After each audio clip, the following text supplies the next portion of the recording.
va s'aimer,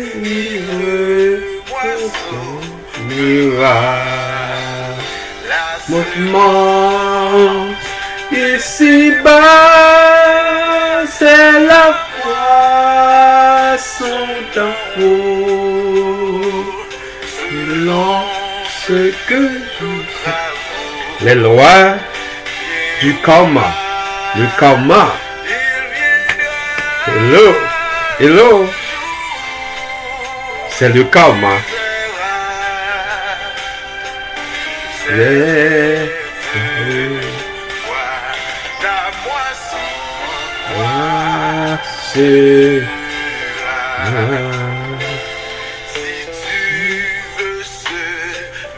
Pour la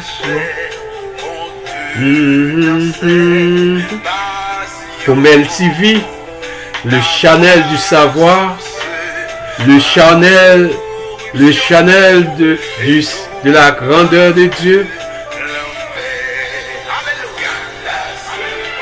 Oh, ici-bas, c'est la moi. La moisson d'en haut, la grandeur de Dieu. Oh.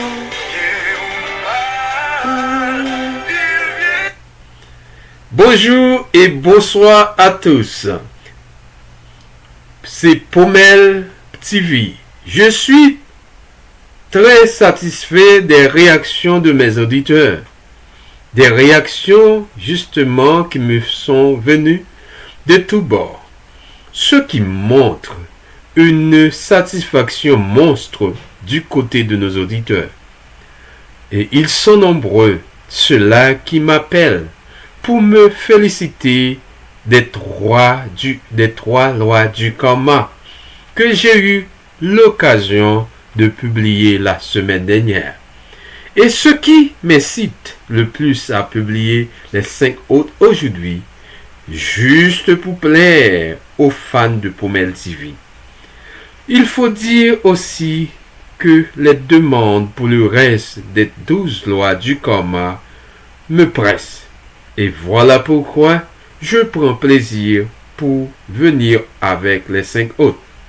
Mesdames, messieurs, je vous le présente. Veuillez les suivre et les pratiquer. Le résultat ne se fera pas attendre. Merci et bonne écoute.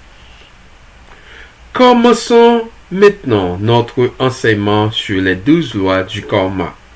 Mes chers amis, nous avons vu la première loi, qui est la loi de la cause à effet, ou bien la grande loi, appelée encore la loi de la sémence et de la récolte.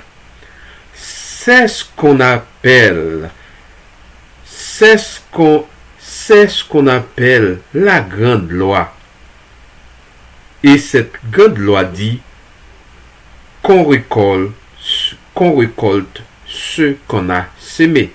Il n'y a pas de hasard. La deuxième loi, c'est la loi de la création, selon laquelle la vie que nous connaissons a été créée à partir des intentions de personnes qui ont transformé leurs idées en réalité par le biais de l'action. Ce qui signifie on est créateur de sa vie. Autrement dit, on est acteur de sa vie. Car Dieu nous donne toutes les capacités, tous les talents nécessaires pour faire ce que l'on veut, pour faire ce que tu veux de ta vie. La troisième loi, c'est la loi de l'humilité. Le principe de cette loi veut que pour progresser, il faut accepter que la situation dans laquelle tu te trouves actuellement est la conséquence de tes actions passées. Ta situation est l'effet que tu vis, mais la cause se trouve dans le passé. La loi numéro 5. La loi numéro 4. La loi numéro 4, c'est la loi de la croissance et du progrès. Ce principe veut le changement est propre à la nature. Tout change. Par contre, la croissance, le progrès, qui est un processus qui nécessite un effort personnel, de la discipline et du temps. C'est un processus qui part de notre intention, qui part de notre intérieur et se répercute ensuite comme un rayonnement autour de nous, à l'extérieur de nous. Les choses ne peuvent changer si on continue à faire ces choses de la même manière. Je reprends. Les choses ne peuvent changer si on continue à les faire de la même manière. La loi du progrès établit que pour ne pas continuer à être victime des causes de son passé, la personne concernée doit mettre en action de nouvelles causes, c'est-à-dire des pensées, des paroles, des actes inspirés par la bonté, par la pureté et le désintérêt. C'est ainsi qu'on génère des conséquences bénéfiques, des conséquences qui seront bénéfiques et qui forment ce qu'on appelle le dharma. Le dharma, c'est le karma positif. C'est par toi que commence et se termine ta vie. Est-ce que tu comprends? C'est par toi que ta vie commence et c'est par toi que ta vie se termine. Ainsi que tout ce qui t'entoure. Ce que tu es à l'intérieur peut influencer ce qui est à l'extérieur de toi. De ce fait, le foyer, le couple, la famille ou la vie que tu construis est liée à l'intention qui t'anime et l'effort que tu réalises pour faire croître cette intention autour de toi. De même au niveau collectif. La stabilité ou la paix d'une région est proprement liée à l'effort que chaque citoyen, chaque individu fait en lui-même pour améliorer en soi-même sa moralité, son éthique, ses valeurs. En fait, si tu veux avoir un karma positif, tu dois faire un effort quotidien pour croître ce karma. Et en fait, la loi numéro 5. La loi numéro 5, c'est la loi de la responsabilité. Cette loi dit que tu es responsable de tout ce qui tourne autour de toi. Tes pensées, tes sentiments, tes actions. Mais elle va plus loin. Et cette loi dit que par tes actions, tu seras justifié, comme dit la Bible. Tu es responsable de des pensées et jugements que les autres auront pour toi. Par tes actions, tu es responsable des pensées et jugements que les autres auront pour toi. Par ta manière de traiter les autres, tu es responsable de la manière dont les autres te traiteront. Si quelque chose ne va pas dans ta vie, il y a quelque chose qui ne va pas avec toi. Examine quelle est ta part de responsabilité dans tout ça. S'il y a des malheurs dans ta vie, ne te contente pas de dire ces malheurs proviennent des circonstances extérieures. C'est un tel, c'est Paul qui m'a fait ceci, c'est Paul qui est responsable, c'est pas ta faute. Cesse de dire, cesse de répéter ce genre de choses. C'est la faute, ne dis pas c'est la faute des autres. Que tu es une victime, que tu te portes toujours en victime.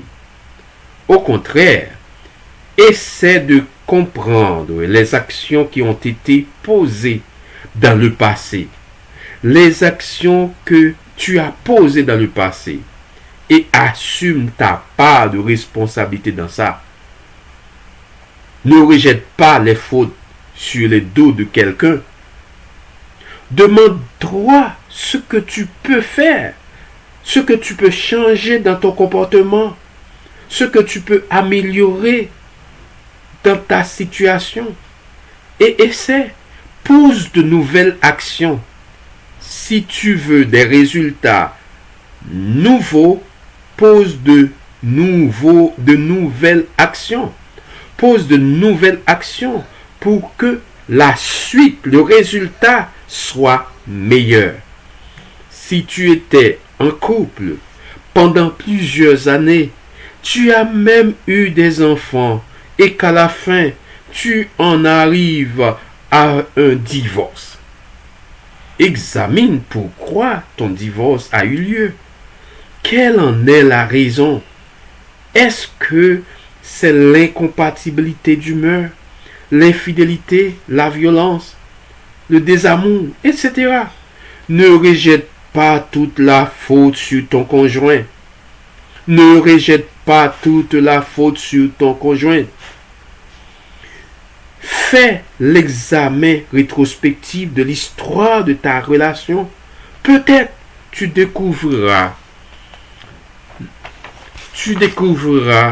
toi aussi, tu as ta part de responsabilité dans ce qui est arrivé. Peut-être qu'au démarrage de la relation, tu avais négligé certains aspects, certains signaux. Peut-être qu'à cette époque, tu étais omnibulé par le désir d'avoir un conjoint. Tu as enfreint ces signaux. Et des années après, c'est l'échec dû à une décision erronée que tu as prise des années en arrière. Nous avons, à travers nos choix de vie, une responsabilité sur ce qui nous arrive. Nous avons, à travers nos choix de vie, une responsabilité sur ce qui nous arrive. La science a découvert que notre comportement ou notre environnement peut moduler l'expression de nos gènes. C'est ce que nous enseigne l'épigénétique. À ce sujet, l'écrivain et essayiste enseigne l'essayiste Joël de Rosny a écrit récemment qu'on peut agir sur les gènes par notre comportement en se basant sur la nutrition, l'exercice physique modéré, la gestion du stress, le plaisir de faire ce qu'on fait et le réseau social et familial en harmonie. Des maladies ou des améliorations de notre vie seraient alors dues à l'environnement et non à la génétique. On a expliqué scientifiquement que des jumeaux qui, à la naissance, étaient très ressemblants, peuvent se retrouver complètement différents des décennies après, en fonction des circonstances que chacun est traversé. Des jeunes qui mènent une vie sédentaire et ça limite de fast-food. Je dis bien des jeunes qui mènent une vie sédentaire et s'alimentent de fast-food dans les grandes villes peuvent souffrir d'embonpoint alors que leurs parents et grands-parents sont minces. La loi de la responsabilité invite à analyser les causes pour rectifier les effets. La loi numéro 6, c'est la loi de la connexion. Cette loi dit que ton présent, ton futur, ton passé sont tous liés. Ils sont unis par un fil conducteur qui est ta vie. Ce que tu es aujourd'hui dépend des actions que tu as posées hier.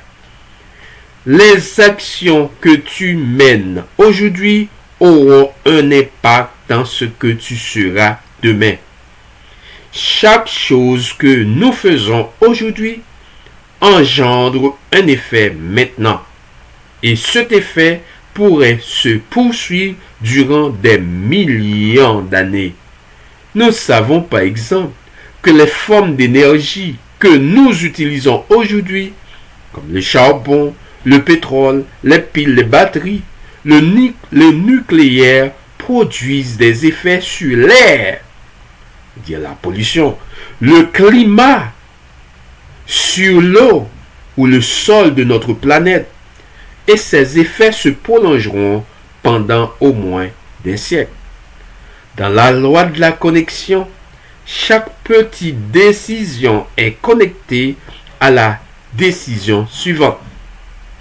Le premier pas est aussi important que le dernier pas. Prenons l'exemple d'un jeune homme de 18 ans à la recherche de sécurité et non de défis. Il prend le premier emploi stable qui se présente et s'enferme dans ce confort. Il arrête de se former. Il arrête de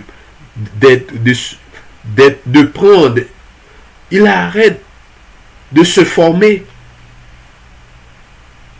Des années après, il fonde une famille.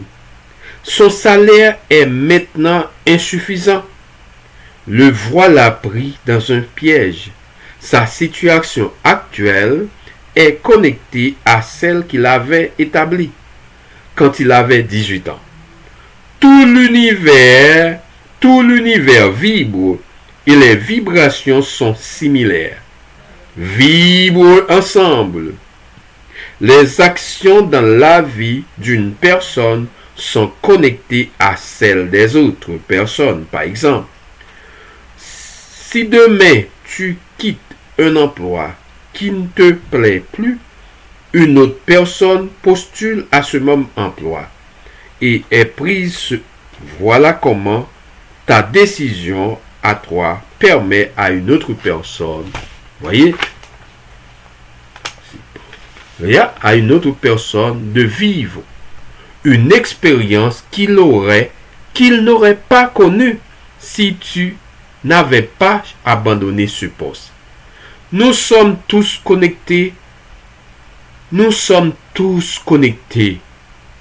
Prenez l'exemple d'un territoire donné, un quartier, une ville.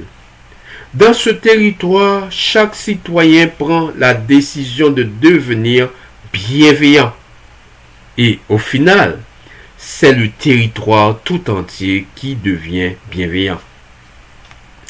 La leçon qu'il faut tirer de la loi de la connexion est qu'il faut être conscient que toute petite décision qu'on prend aujourd'hui aura un impact sur ce que nous serons demain et même sur ce que peut devenir le monde qui nous entoure. Nous devons donc avoir une vision à long terme, afin de créer un karma positif de manière consciente à travers une succession d'étapes, les unes aux autres, connectées, conscientes à travers une succession d'étapes, les unes connectent aux autres, des étapes réalisant au fur et à mesure des objectifs qui dessinent une histoire à court et à moyen terme.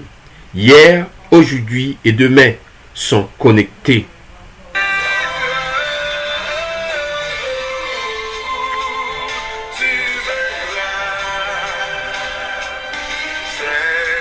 de le Chanel du savoir, le Chanel de la grandeur de Dieu.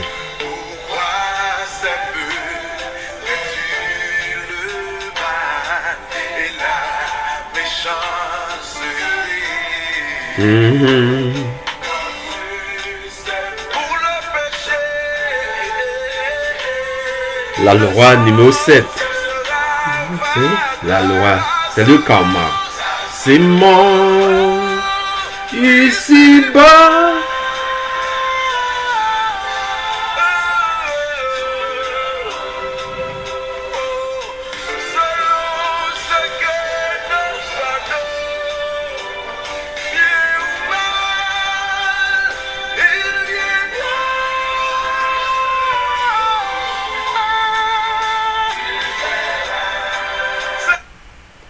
La loi numéro 7, la loi de la concentration.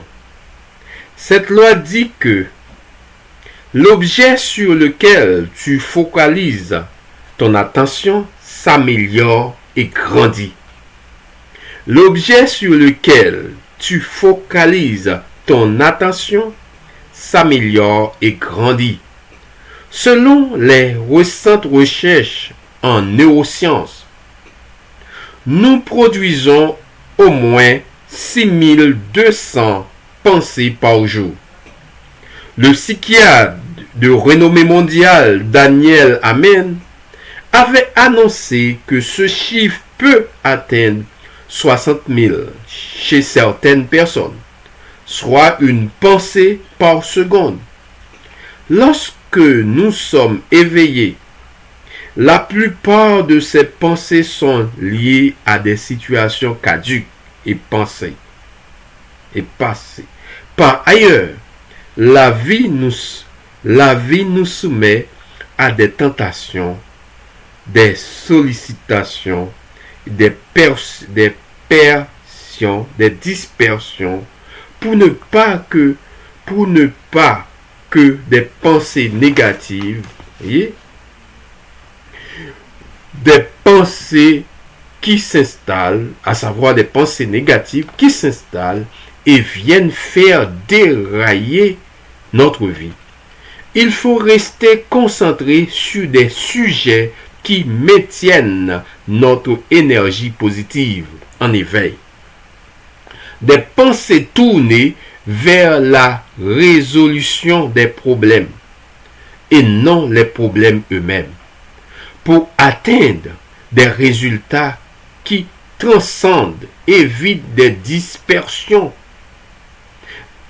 qui évitent de disperser ton énergie dans trop d'activités simultanément ou celles qui n'auront pas d'impact positif pour toi ou la collectivité.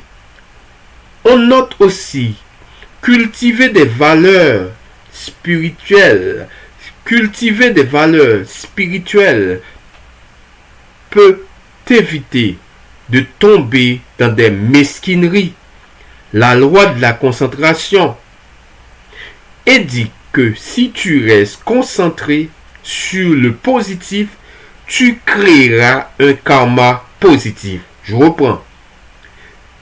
La loi de la concentration indique que si tu restes concentré sur le positif, tu créeras un karma positif qui apportera un changement positif dans ta vie.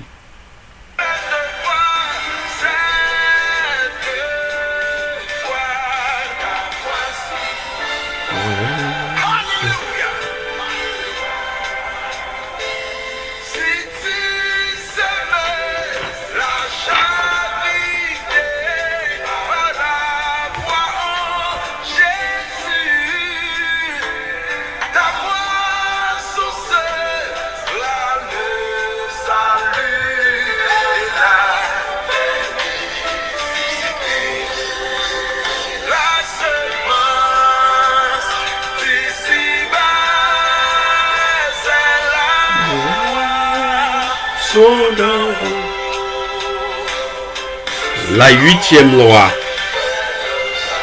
des 12 lois des 12 lois du karma. La loi numéro 8. La loi de la générosité. La loi de l'hospitalité. La loi numéro 8. La loi de la générosité et de l'hospitalité. Ou bien la loi du service et du don. La loi de la générosité et de l'hospitalité. Ou bien on l'appelle encore la loi du service et du don. L'univers fonctionne selon une dynamique d'échange. Vous comprenez? L'univers fonctionne selon une dynamique d'échange. L'acte de donner engendre la conséquence de recevoir. Qui donne, reçoit. Donner et recevoir sont deux aspects complémentaires du flux d'énergie dans l'univers. Donner et recevoir sont deux aspects complémentaires du flux d'énergie dans l'univers. Il n'y a pas de connexion sans générosité.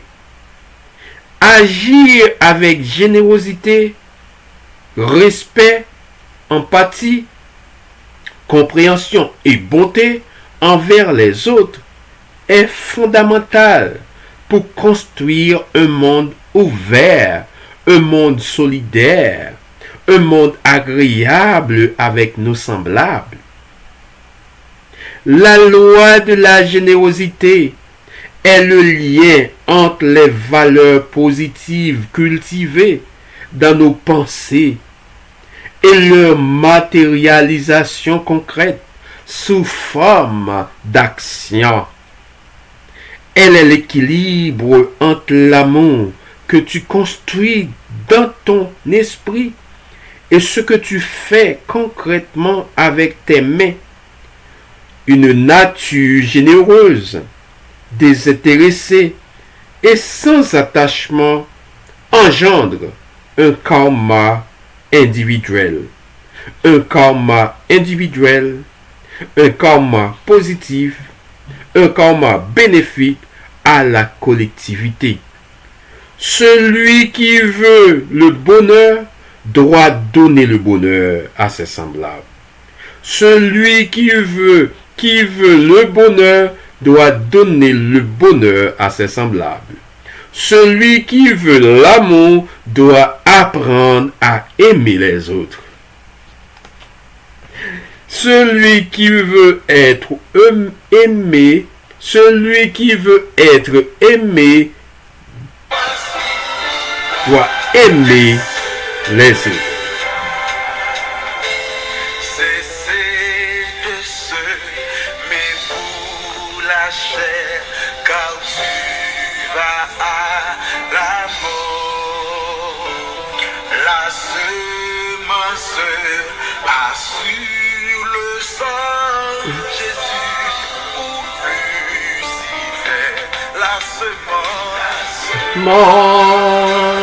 Ici-bas, c'est la moisson d'en haut. Bravo. Alléluia.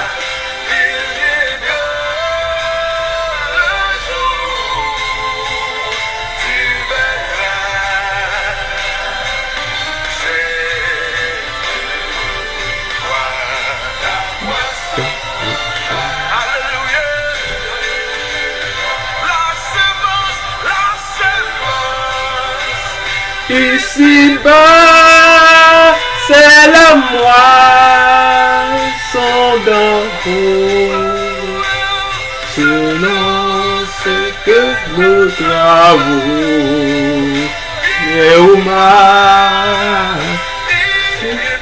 Il viendra ton karma.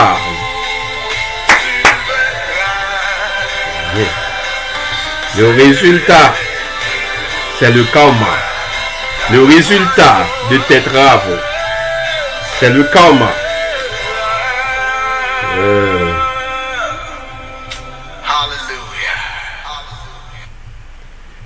C'est ici prend fin aujourd'hui l'enseignement sur le karma.